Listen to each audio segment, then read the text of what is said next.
नमस्कार दोस्तों, आप देख रहे हैं E24। आज हमारे साथ हैं ऐसे मेहमान जिन्होंने कहा जाए एक्टिंग की पूरी डेफिनेशन बदल दी, एक्टर की पूरी डेफिनेशन बदल दी। अगर ये नेगेटिव किरदार भी करते हैं तो ये सभी के दिलों पर राज करते हैं।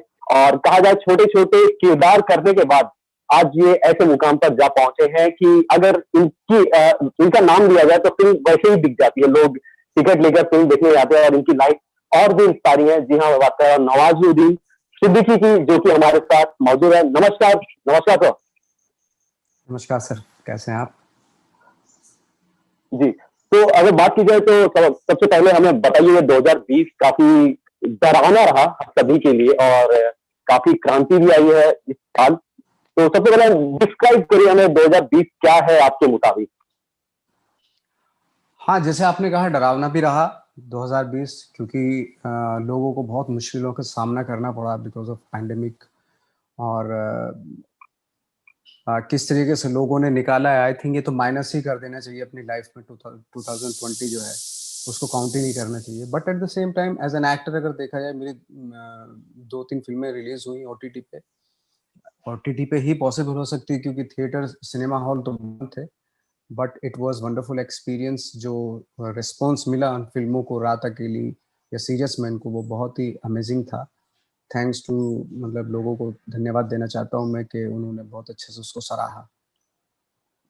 बेशक जी।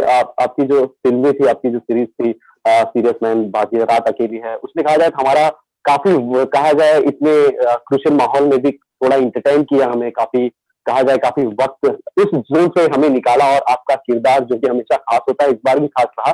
तो अगर बात की जाए आपकी वो जो सीरीज़ जो कि ओटीटी प्लेटफ़ॉर्म पर आई, डिजिटल प्लेटफ़ॉर्म पर आई, जब पैंडेमिक सिचुएशन हमारे करीब पहुँची, क्या कुछ थॉट था? क्या चल रहा था? आप कहाँ पर थे जब मार्च में सब हमारे कहा जाए हमारे करीब ये सिचुएशन आ गई?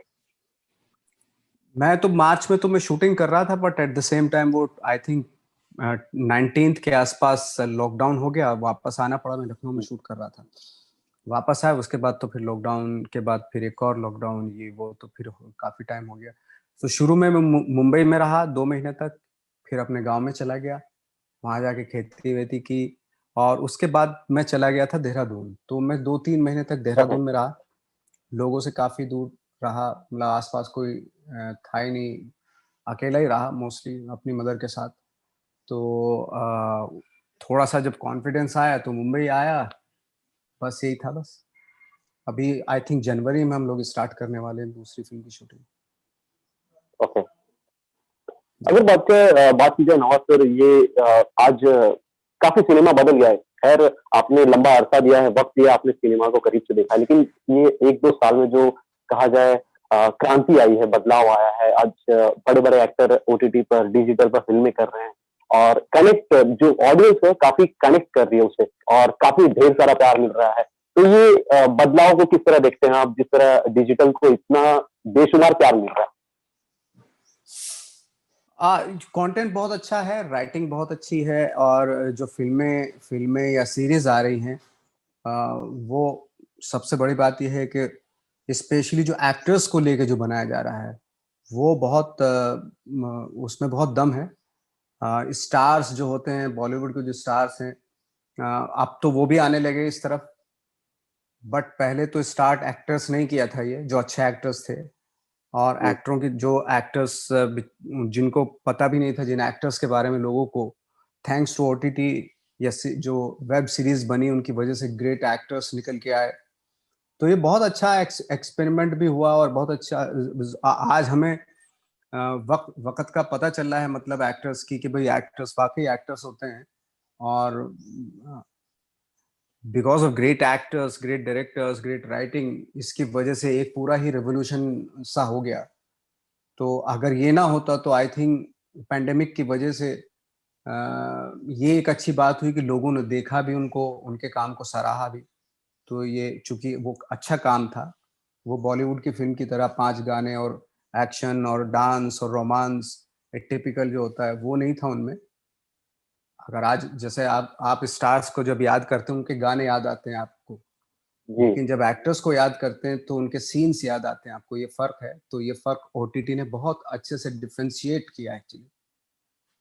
नौ सर, अगर बात की जाए एक्टर्स और स्टार्स को कैसे हम डिफरेंशिएट करते हैं, जरा उसके बारे में कुछ बताना चाहेंगे आप कि किस तरह डिफरेंस होते हैं, कैसे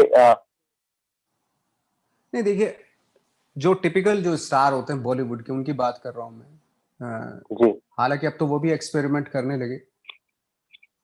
जो एक टिपिकल फार्मूला फिल्म की बात कर रहा हूँ मैं, जैसे फार्मूला फिल्म होती है ना, जिसमें आधे घंटे तक जो है गाने होते हैं, क्योंकि 5 गाने तो आधा घंटा तो ले ही लेते हैं, और आधा घंटा स्टंट ले लेता है, आधे घंटे में सपोर्टिंग एक्टर्स जो बखान करते हैं हीरो के बारे में, और बाकी क्लाइमेक्स बचती है, और क्लाइमेक्स में 5 मिनट का काम बचता है उसका हीरो का, तो उसी में दिख जाता है वो कितना जानता है कितना नहीं है।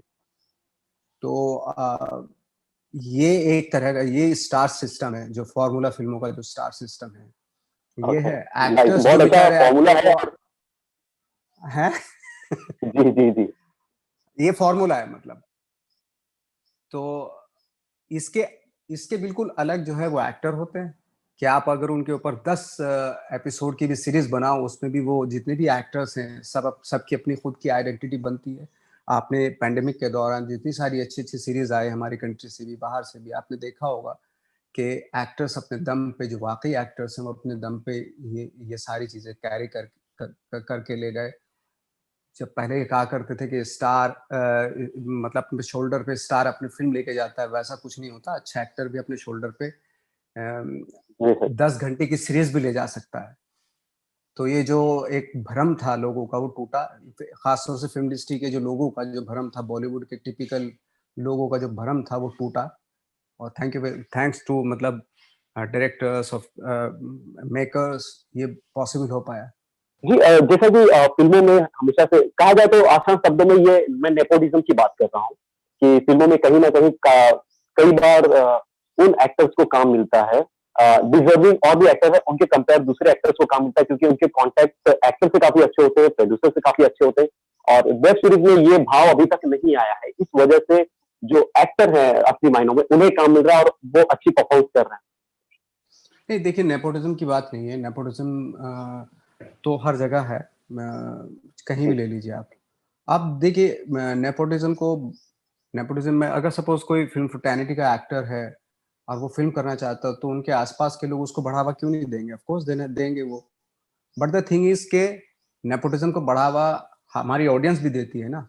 जब किसी जी, स्टार का देखिए, मेहनत तो उनको भी करनी पड़ती है, ऐसी बात नहीं है, लेकिन ये तो है। ऑडियंस जो है, जब किसी जब फिल्में रिलीज होती थी कि अच्छा फला स्टार का बेटा है, तो उसके चेहरे पे एक स्माइल आ जाती थी ऑडियंस की, चलो यार देखने चलते, तो आधी तो सक्सेस वहीं मिल जाती थी उसको, स्टार के बेटे को। बट उसके बाद उसको भी मेहनत करनी पड़ती है ना। तो प्रॉब्लम ये है कि नेपोटिज्म को बढ़ावा ऑडियंस देती है। भाई वो तो उनका पैसा है, वो किसी पे भी लगाएं, आप रोकने वाले उनको कोई कोई नहीं होते, है ना। तो अभी जैसे जो अच्छे एक्टर्स हैं, उन्होंने साबित कर दिया कि यार जो आप किसी एक एक्टर को जो इतना ज्यादा, या स्टार्स को, या वट जो भी है, जिसके अगर किसी एक एक्टर पे अच्छा खासा पैसा लगाया जाए, अच्छा अच्छा खासा उसको प्रमोट किया जाए, तो लोगों की पसंद वो भी बन सकता है, ऐसी बात नहीं। बहुत सारे एक्टर्स ऐसे हैं जो पब्लिक की पसंद हैं, बट उनकी फिल्में लोगों तक पहुंचना बहुत जरूरी होता है। वो कहते हैं ना कि एक पब्लिक का एक्टर होता है और एक इंडस्ट्री का एक्टर होता है। तो एग्ज़ैक्टली। पब्लिक का एक्टर भले ही वो आउटसाइडर हो या इनसाइडर हो, बट एक्चुअली लोगों तक पहुंचना जरूरी है। पब्लिक बहुत सारे ऐसे एक्टर को पसंद करती है, लेकिन उनकी फिल्में वहां तक नहीं पहुंचती। तो ये है, आई थिंक पैंडेमिक के दौरान, ये लॉकडाउन के दौरान ऐसे बहुत सारे एक्टर्स निकल के आए। I am so happy that कि उनको आज किसी किसी के मोहताज नहीं वो अपनी पहचान बनाने में। बहुत सारे एक्टर्स ऐसे निकल के आए। जी, और बीते जो भी इंडस्ट्री में काफ़ी बातें हुई कहा जाए तो एक डार्क साइड था इंडस्ट्री के काफ़ी मुद्दे जो उठे। एक न्यूकमर जो एक्टर जो अपने गाँव बैठा है, अपने परिवार के साथ बैठा है, जो मुंबई आने के सपने देखता है, कहीं न कहीं उसमें भी एक डर बैठ गया क्योंकि इंडस्ट्री के बारे में इतनी सारी बातें हुई, इतनी प्रेडिक्ट किया गया इतना कुछ और काफ़ी चीज़ें सामने आई। उन न्यूकमर्स एक्टर्स को फिर क्या कहना चाहेंगे? क्योंकि वो आप उनके इंस्पिरेशन रहे हैं, उन वो आपसे सीखते हैं, जानते हैं, आपके रास्ते को फ़ॉलो करते हैं। उन्हें कुछ कहना चाहेंगे? बिल्कुल उनको आना चाहिए, और जिस तरीके से इंडस्ट्री को दिखाया गया वैसा कुछ नहीं है। ये पूरा एक ऑर्गेनाइज तरीके से इंडस्ट्री को डेमोलिश करने का प्लान था। और इतने सालों से इंडस्ट्री है, इतने लोग आते हैं, हज़ारों लोग आते हैं, चाहे वो राइटिंग में हो, डायरेक्शन में हो, एक्टिंग में हो, चाहे वो मेकअप आर्टिस्ट, मेकअप डिज़ाइनर्स हों, चाहे लाइट में हो, इतने सारे डिपार्टमेंट हैं, सेट डिज़ाइनर्स हों, इतने सारे लोग आते हैं, आके यहाँ एस्टैब्लिश भी होते हैं। हज़ारों लाखों लोग आते हैं, एस्टैब्लिश होते हैं अपनी मेहनत से। लेकिन जिस तरीके से इंडस्ट्री को दिखाया गया, वो बहुत ही मतलब बदकिस्मती वाली बात है। 1-2 की वजह से आप मतलब पूरी इंडस्ट्री को बदनाम करते हैं। इसकी वजह से क्या होगा, जो हमारी कंट्री का टैलेंट है, वो नहीं आ पाएगा, वो डरेगा। और इस तरह के प्लान किए गए ताकि लोग डर जाएँ कि अंधकार है इंडस्ट्री, तो ये है, वैसा है। कुछ नहीं यार, सब सिंपल है, पहले से काम करते आ रहे हैं लोग, आने वाले लोग भी आते हैं यहाँ पे। मुंबई एक शहर ऐसा है जहाँ आपके ड्रीम पूरे होते हैं। ये इंडस्ट्री एक ऐसी इंडस्ट्री है जहाँ आपके ड्रीम पूरे होते हैं। इसके अलावा कोई भी सिटी ऐसी नहीं है जहाँ पे किसी भी एक इंसान के ड्रीम पूरे होते हों। आई थिंक और उसको इस तरीके से बदनाम करना वो बहुत ही मतलब अफ़सोसजनक बात है। बिल्कुल, बिल्कुल। बिल्कुल सही कहा आपने। और अगर ख़ैर बात की जाए आपके करियर की, आप तो जैसा कि मैंने ज़िक्र किया, आपकी लाइफ़ सीखने लायक है और जब शुरुआत की थी आपने तो छोटे-छोटे जो किरदार थे, कभी किसी ने सोचा भी नहीं होगा कि ये छोटा किरदार करने वाला एक्टर एक दिन अपने नाम पर, अपनी ब्रांड पे ही फ़िल्में दूर तक पहुँचाएगा। तो कहीं मुड़कर आप देखते हैं नवाज़ सर की शुरुआती दिनों में छोटी-छोटी फ़िल्में की मैंने, छोटे-छोटे रोल्स किए और आज इतना मतलब एक रिस्पॉन्सिबिलिटी भी आ जाती है साथ में। कहीं पीछे मुड़ के देखते हैं आप वो सब वक़्त? नहीं देखिए पीछे मुड़ के देखने से सिर्फ़ ये होता है कि थैंक गॉड कंप्लेन करने की जो वो होती है कंप्लेन नहीं करते आप। और मैं अपनी लाइफ़ में कोई कंप्लेन करना भी नहीं चाहता हूँ। ऊपर वाले ने जो दिया है व्हाटएवर जो इंडस्ट्री ने दिया बहुत कुछ दिया और मेरी औकात से ज़्यादा दिया। इतना मैंने एक्सपेक्ट नहीं किया था, सच बता रहा हूँ मैं, जितना दिया। और thanks to industry, film makers, directors, audience जिन लोगों ने मुझे प्यार दिया, पसंद किया। तो पीछे मुड़ के देखता हूँ तो खुशी होती है कि हम तो कुछ भी नहीं थे और कभी इतना भी एक्सपेक्ट नहीं किया था। तो उस चीज़ से पीछे मुड़ के देखते हैं तो खुशी होती है कि थैंक गॉड यार कि बहुत कुछ मिला, मेहनत काम आई, मेहनत भी कर रहे थे, बाकायदा ट्रेनिंग भी ली, तो वो काम आ गई। बस ये है, मैं तो चाहता हूँ कि जितने भी एक्टर्स हैं, वो कंटिन्यूअसली मेहनत करते रहें। अपॉर्च्युनिटी आज नहीं या कल या परसों या 10 साल बाद मिलेगी, बट जब 10 साल बाद मिलेगी अपॉर्च्युनिटी, तो आप करने के लायक रहें उस चीज़ को, जो काम मिलेगा आपको। एग्ज़ैक्टली आप आपको इंडस्ट्री ने और लोगों ने इतना प्यार दिया और आपने भी कहा जाए एक मौका नहीं छोड़ा अपने ऑडियंस को, अपने लोगों को एंटरटेन करने का और हमेशा आपने वो मौके पर आप खरे उतरे। यही वजह है कि आप लगातार इतने सालों से सभी के चहेते बने हुए हो, वो प्यार लगातार मिल रहा है आपको। ख़ैर जाते-जाते 2020 का ये कहा जाए हमारी तरफ से एक ख़ास मौका है और उम्मीद करते हैं कि आने वाले दिन में जो सिचुएशन है वो खत्म हो जाए। जाते-जाते क्या कहना चाहेंगे आपकी ऑडियंस को, आपके फैन्स को? क्या कुछ संदेश देना चाहेंगे?